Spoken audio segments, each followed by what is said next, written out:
Do you know? One of the most chilling and least talked about hauntings in England did not begin with a ghost sighting or a shadowy figure. It began with a violent sound that echoed through an empty manor and shattered every sense of safety inside it.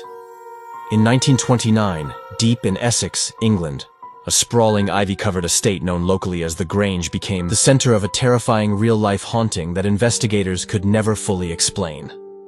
On a cold gray afternoon, Reverend Lionel Hargreaves and his assistant arrived after the new owners reported disturbing activity. They spoke of footsteps moving across locked rooms, cold air rushing through sealed hallways, and a woman crying even though only men lived in the house. At first, Lionel believed the family exaggerated. But the moment he stepped inside, every candle along the corridor blew out at the same time. Even though the air was still, a heavy knock echoed from the upper floor, slow, deliberate, human. Yet there was no one upstairs. As the Reverend inspected the east wing, the temperature dropped so sharply that their breath turned white. A low, sobbing sound carried through the hallway.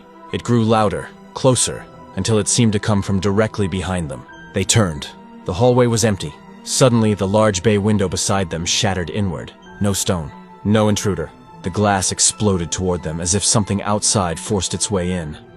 Villagers later called this event the Essex Break, and several newspapers briefly mentioned an unexplained structural failure.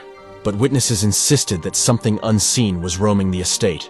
The haunting was believed to be tied to Eleanor Marsh, a woman who lived there in the late 1800s. She vanished without leaving a note, and locals whispered that her husband hid the truth, claiming she left suddenly during a winter storm.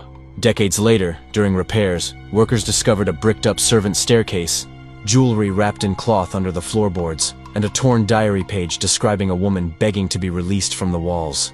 The entry ended with 4 words, "He says I cannot leave." During the final night of the investigation, every sound inside the house stopped.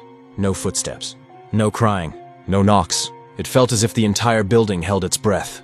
At dawn, as the Reverend and his assistant prepared to leave, Lionel glanced back. In the top window of the east wing, a woman in gray stood perfectly still, staring down at them. When police returned later that day, the window was empty. The room was ice cold, and the floor was covered with fresh cracks in the shape of a handprint. The Grange was abandoned soon after. No one has lived there since 1929. Now go watch another Spooky Earth video before the silence follows you.